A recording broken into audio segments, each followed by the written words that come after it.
Hey guys, good afternoon. How are you today? I hope you're okay. So let's start working. Today we're going to work with the unit number 2 from your book. Let's start with what do you do?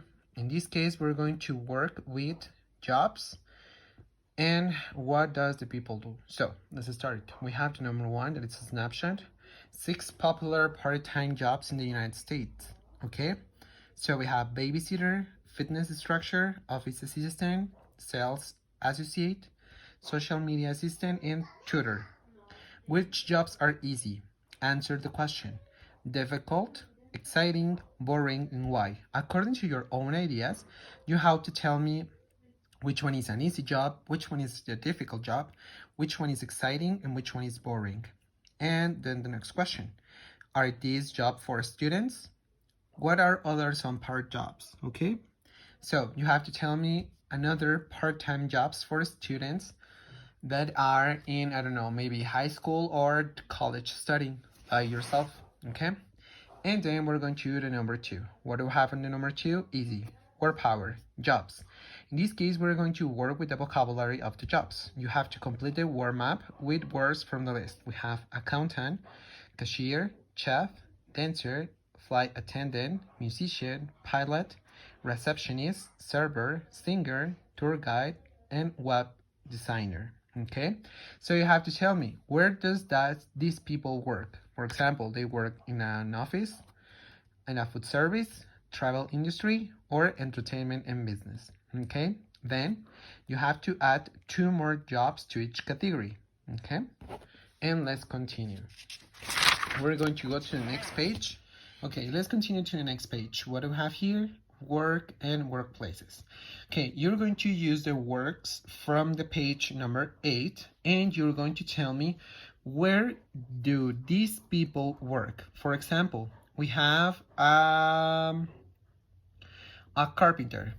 Where does a carpenter work?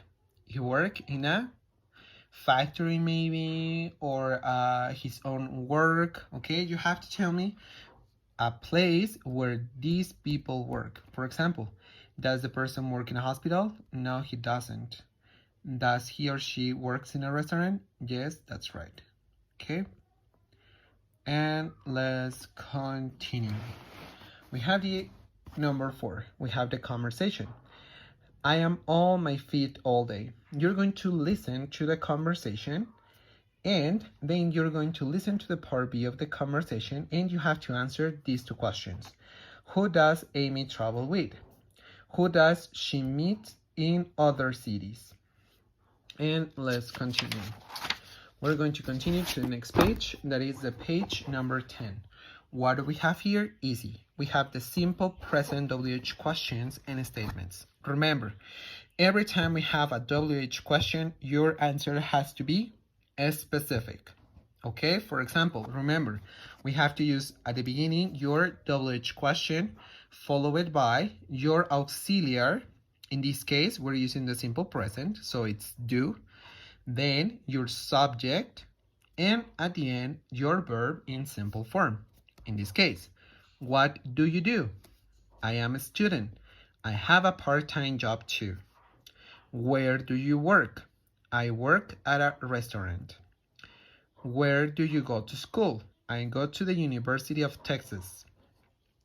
What does Amy do? In this case, we have a third person, Amy, a girl. So that's why she is a dancer. What does she work? Where does she work? She works at a dance company, or she travels too. How does she like it? She loves it. Okay? And remember, we have the simple rule. I and you work, take, study, teach, do, go, and have. And for third person, he, she, it works, takes, studies, teaches, does, go, and has. So let's start with the exercise letter A. Complete this conversation, then practice with a partner. We have the number 1. I'm going to help you. What do you do? I am a full-time student. I study the piano. And you do to school. Yes. Where do you go to school? I go to the Brooklyn School of Music. Okay. Wow. Does you like your classes? How, very good. How, remember that is used to express cómo. That's why, in this case, ¿cómo te gustan tus clases o qué tal te parecen tus clases? How do you like your classes? I like them a lot. I love them a lot. I enjoy them a lot. Okay? You can put any verb that you want. Okay, continue with the 2, 3, and 4, please. And let's continue. Okay, you're going to interview each other. Julio, you're going to ask Ruben, and Ruben, you're going to ask Julio about these questions. Okay? What do you do? Do you go to school or do you have a job? How do you like it?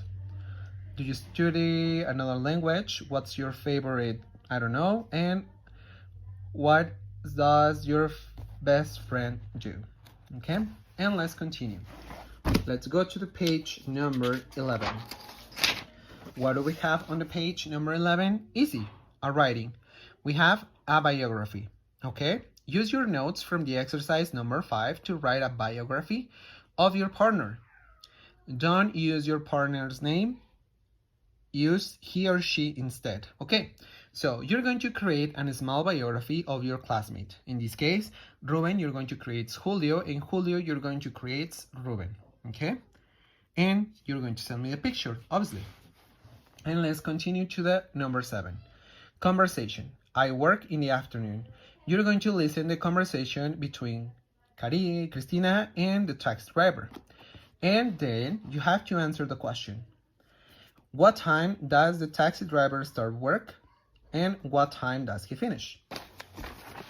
And let's continue. We have the next one that it's the pronunciation, and we have syllable stress. Remember? And as I told you, remember we have one part of the word that is going to be intonated or stronger than the other part. That's why it's the stress. Or in Spanish, so let's start with the exercise number 8. We have dancer, salesperson, accountant. As can you notice, we have the stress at the beginning with 3 syllables, and in the middle with 3 syllables. So you're going to categorize the following words: carpenter, musician, firefighter, reporter, server, and tutor. Okay?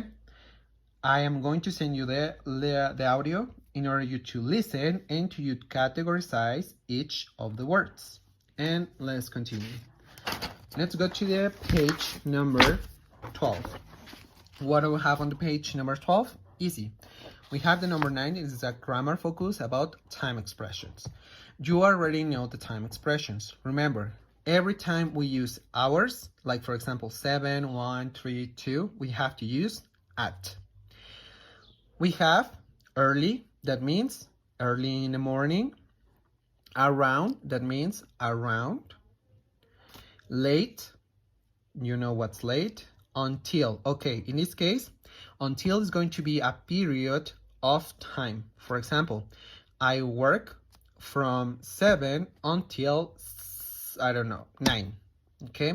A period of time. Before and after. In, remember that you're going to use it to express morning, afternoon, and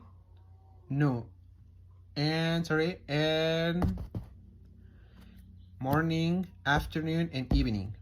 Then the exception is at night. For the days of the weeks and the weekdays, for the days of the weeks and the weekdays and the weekends, you have to use on Monday, on Friday, on Saturday, on Sunday, on Thursday. And then we have expression or expressing clock time. We have, remember, we have the number 7, the name 7. 7 o'clock is 7 o'clock. 7 in the morning, 7 a.m. and 7 p.m. 7 in the evening. Okay? So let's start with the exercise letter A. Choose the correct word. We have the number 1. I get up at 6 at or on weekdays. On weekdays. Very good. So continue with the exercise until the number 7. And then you're going to write if it's true for you or it's false for you, this information. It's correct or it's incorrect. Then we're going to do the exercise C, per work. It's going to be individual. You're going to answer the following questions, please, from 1 to 8. And then we have a listening. What do we have in the listening? What hours do you work? Okay, so you're going to listen for Aaron, Medicine, and Kayla. What do you have to complete? Their occupations, gets up, go to bed, and gets home. And let's go to the final page, that is the page number 13. What do we have in the page number 13? Easy. Reading. We have my parents don't understand my work. You're going to listen for these 3 guys and girls and girl, Danny, Carla, Nico, and Lisa. After you do the reading, you're going to do the exercise letter B, and you're going to answer the questions, and that's it. Remember to be working on your workbook also, unit number 1 and unit number 2. Okay? And that's it for this class, guys.